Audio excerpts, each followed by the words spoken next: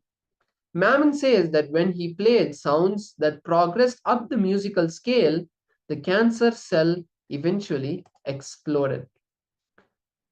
Another scientist, Dr. Masaru Emoto, has also shown the power and the potency of the sound by photographing water crystals.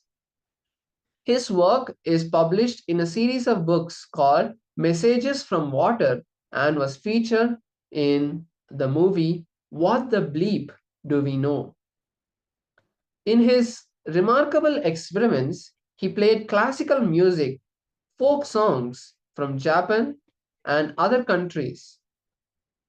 Speakers placed next to the water samples, and then he froze the water to make crystals and compared the crystalline structure of different samples. With each musical piece, the water samples formed different shapes, beautifully geometrical structures. When he played heavy metal music, the water crystal's basic hexagonal structure broke into pieces. Dr. Emoto's work goes further still. He also measured the impact of the words on the crystalline structure of the water. The results of Dr. Emoto's experiments match what psychologists, researchers, and spiritual masters alike have shown, that the words we speak and thoughts that we think impact our well-being at all levels. In one experience, Dr. Emoto and 300 others assembled at the shore of a badly polluted lake in Japan and spoke aloud an affirmation of peace and gratitude. The water crystals changed from a cloudy and distorted image before the prayer to a beautiful geometric crystals after the prayer. Smaller groups of people have repeated this experiment at other lakes around the world and found similar results. In another experiment, Dr. Emoto taped various words and phrases to the jars of water. Afterward, he photographed the crystals formed when these water samples were frozen. Words and phrases such as thank you, love, appreciation, love thyself, produce a variety of beautiful geometric forms. On the other hand, phrases such as "you make me sick," "you fool," and various negative words produce crystals that were disconnected and chaotic. So the implication of these simple experiments are profound. Since our body are made up of 70% of water, imagine how the sound vibrations that fill our external environment affect our internal environment. Our very cell, imagine how the words we speak about ourselves and others affect not only our own health, but the health of others in our breathing space. So, a small story to give us an example. So, this is from the beautiful scriptures where a man, this story comes from one of the masters where they say, where to explain the science of how the power of sound happens. So, once a man tells his friend that I haven't spoken to my wife in 1 week. The friend asks him, why? Are you having a fight? The man replies, no, I'm too afraid of interrupting her. The thing is that because of the default listening, we make our own meaning of the words that people utter. What is heard and what is cognized becomes completely different and disconnected. True listening is both hearing and right cognizing. What stops us from this true listening? The incompletions of our past thoughts, patterns, hangovers, residues sitting in the present and suffocating us, not letting us live the future. And we should pick up authentic listening in our communications, happening without any interference of any incompletion. It is both hearing and cognizing. Without incompletion, it is like a binary code, 1010, like the computer, to be hearing and cognizing, With incompletion, it will only be 1, 0, 0, 0, 0, 1, 1, 1, 1, 1, like this. So there's a beautiful verse from the Mandukya Upanishad which says, Badram karne bishruniyama devaha, badram pashye makshabhiryajatraha. The verse means, O Devas, may we hear with our ears what is auspicious. O Deva, who are worthy of worship, may we see with our eyes what is auspicious. All the best things in life happen with listening. During pregnancy, Kayatu, the queen demon of Hiranyakashipu, spent a happy time and concentrated life in sage Narada's ashram. The child in her womb listened to all the great principles of life, which was taught by Narada. At the end of 9 months, the queen gave birth to a beautiful, enlightened son. He was named Prahalada. So that is the power of listening and in communication. So now let us listen from Swamiji himself, a beautiful, powerful cognition about how we have to move from hearing to listening. Let us now be in the space of listening to receive this beautiful cognition.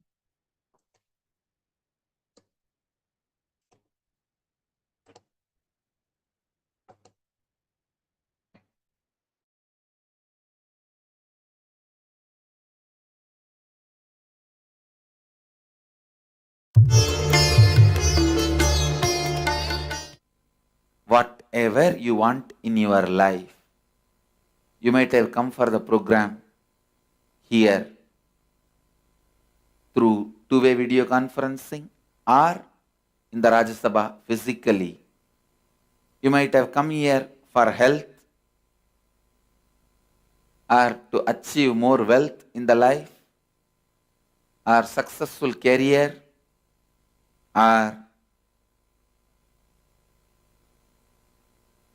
spiritual evolution, or enlightenment, maybe just to spend 2-3 days with me, whatever may be the reason, please understand, whatever may be the reason, whatever may be the purpose, whatever you may want from this program, through this program, can happen in you by listening. It is with listening. When you start listening, it starts.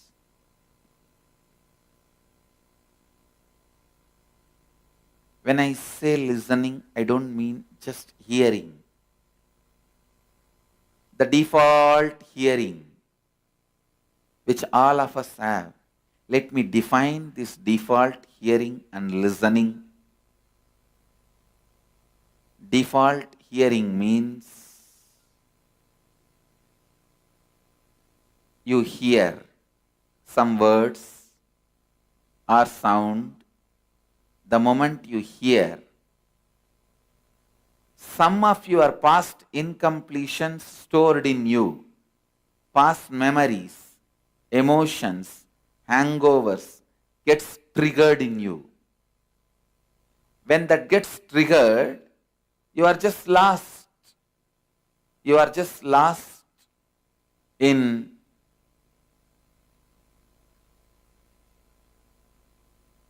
the triggered hangover. I'll give you an example.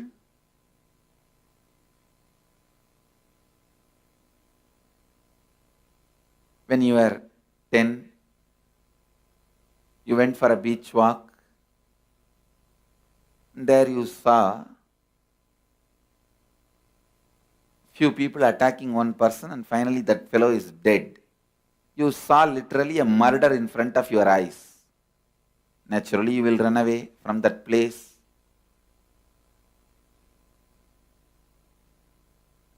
After that, you may never go to beach for a walk.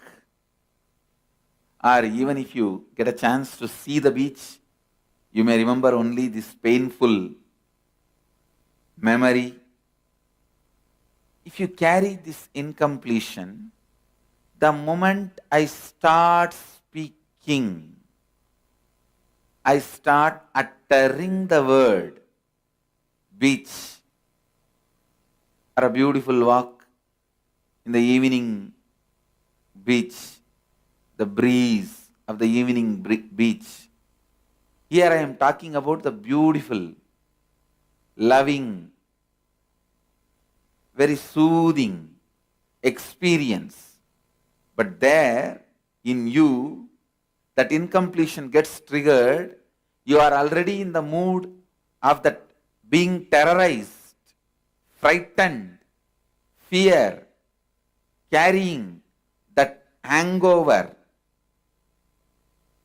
that incompletion being triggered.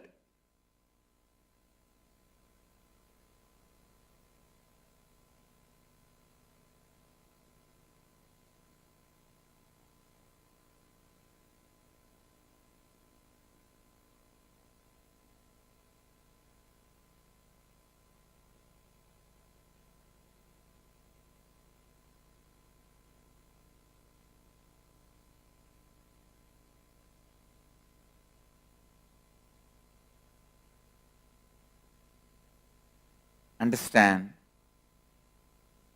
hearing and incompletions getting triggered and getting lost in those incompletions. Hearing, incompletions getting triggered and getting lost in those incompletions.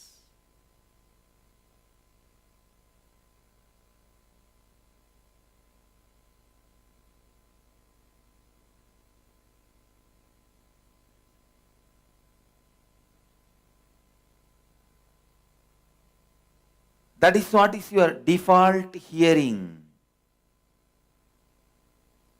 Now, when I ask you to listen, I mean listen and internalize everything I am uttering without allowing the interference of that past hangover, incompletions. At least for next few hours, the program is around almost 3 hours a day, little more than 3 hours with a break. If you see, it's around 5.5 hours. Listen. At least the next few hours, next 3 days,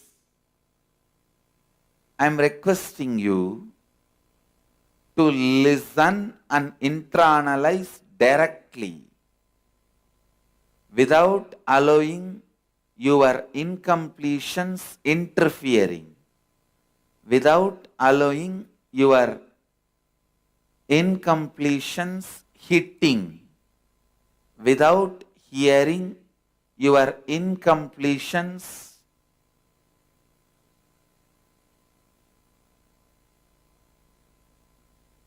disturbing, without getting your incompletions triggered. Listen.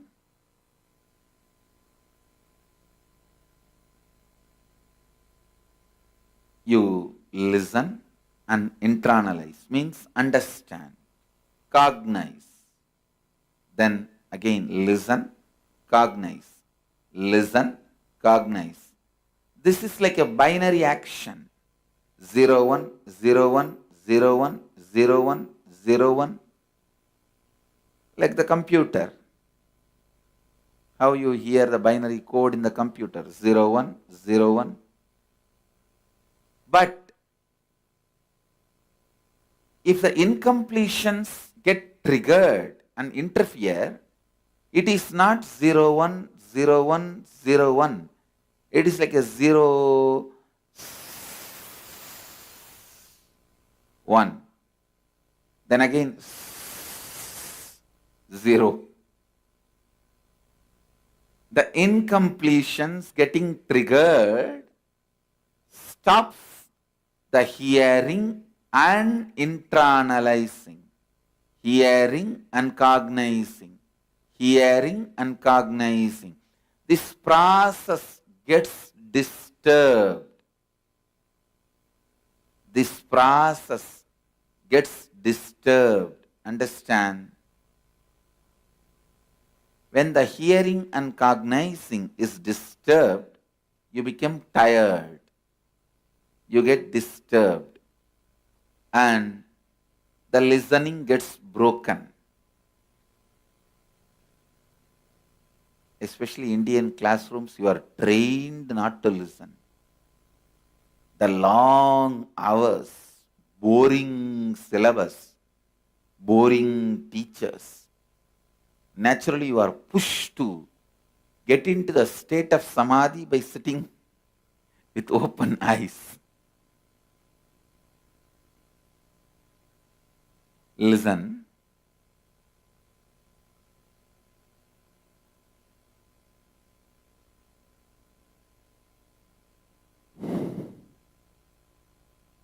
Just these next 3 days, I request you to listen and cognize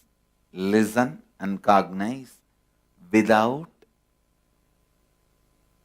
allowing your incompletions getting triggered. Without allowing your incompletions getting triggered.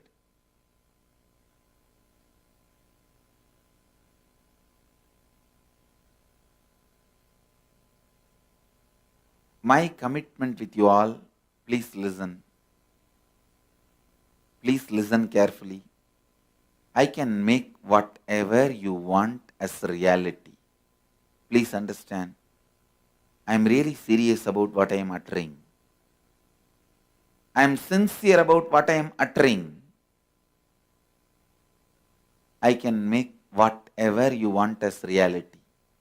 Health, wealth, success, complete relationships, whatever you want as reality, I can make that happen. I can make whatever you want as reality.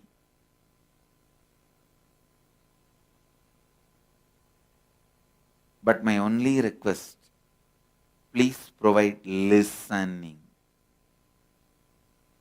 This is the only wiring between you and me.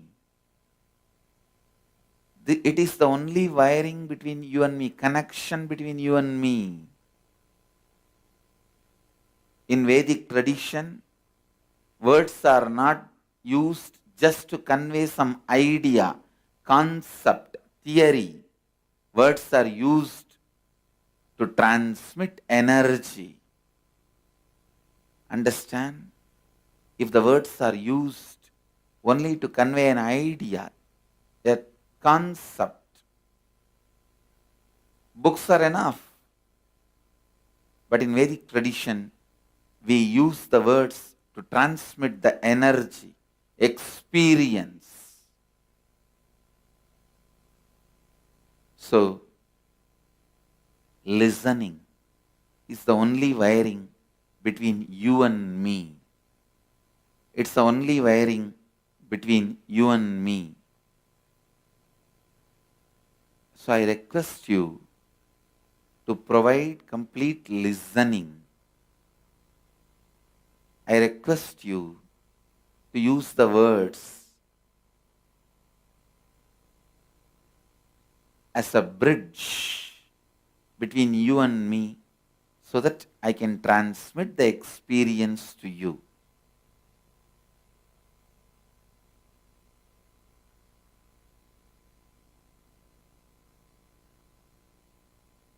Listen.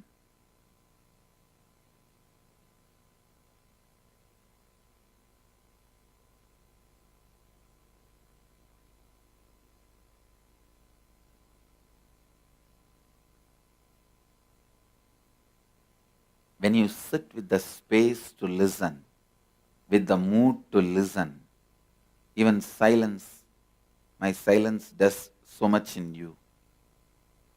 Even my silence can do so much in you. So, listen.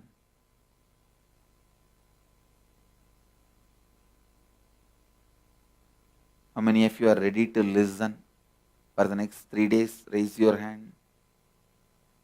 I am requesting you only for next 3 days. Come on, let's take an oath. Declaration to yourself. This oath is declaration to yourself. When you declare, you will be so alive, active, energetic, because your declared words sets a trend, path through which your mind needs to travel. Please repeat. I declare I am in the space of authentic listening. For the next 3 days, I decide to be in the space of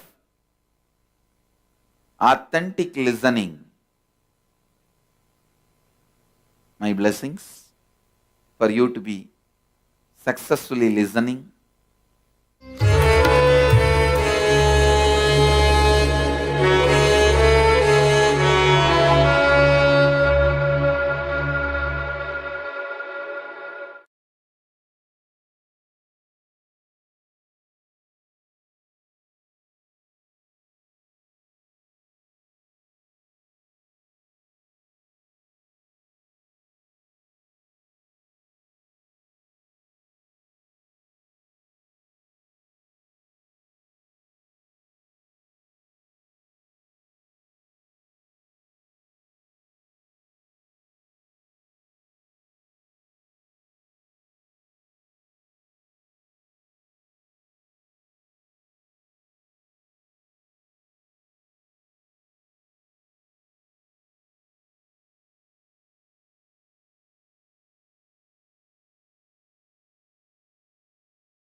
Yes.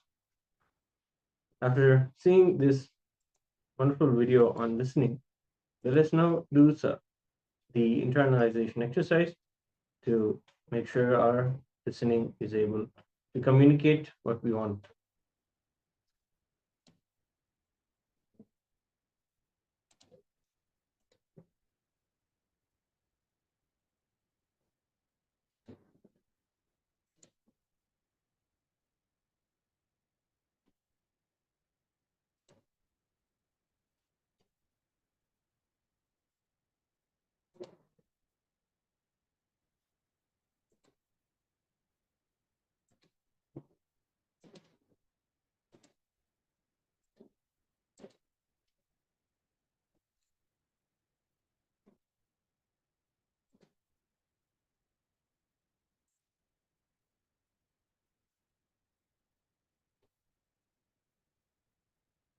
Yes, so the first step of this internalization is where we identify the incidents and situations where you are hearing but not listening. For example, while talking to colleagues, they speak but you think about the next work, or you think in your mind instead of listening to the video being played during the session or the acharya speaking. During a conflict or argument with someone, you are thinking about the next reply instead of listening to what the other person says. So, multiple incidents like this happen in our life. So, let's take a few moments now to internalize and see what are the various moments and times where we talk to people but we are not listening to their reply. We are only thinking about what we have to do next or about what our next reply is going to be, but not actually listening to what they have to say. So let's take a few moments now to write down.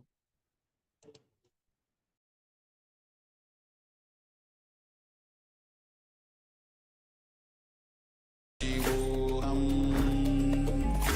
Om Nithyananda.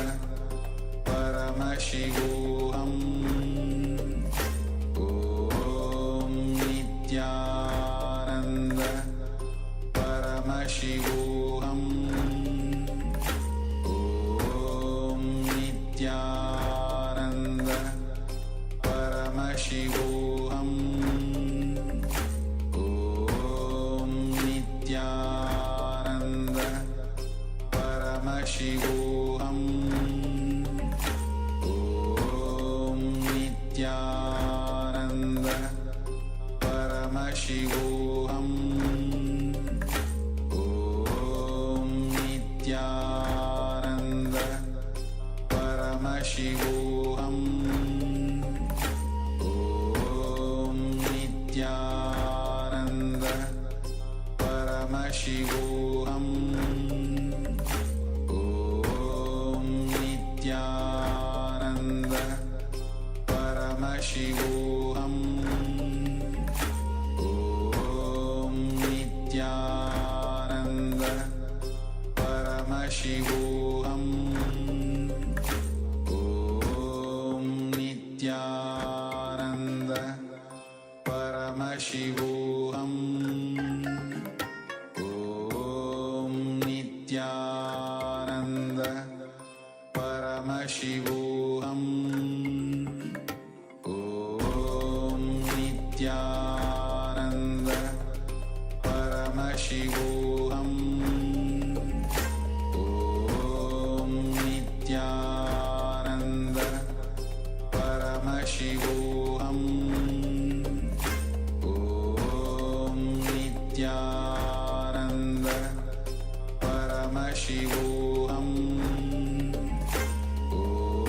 Om Nithyananda. Paramashivoham. Om Nithyananda. Paramashivoham. Om Nithyananda. Paramashivoham. Om Nithyananda. Paramashivoham.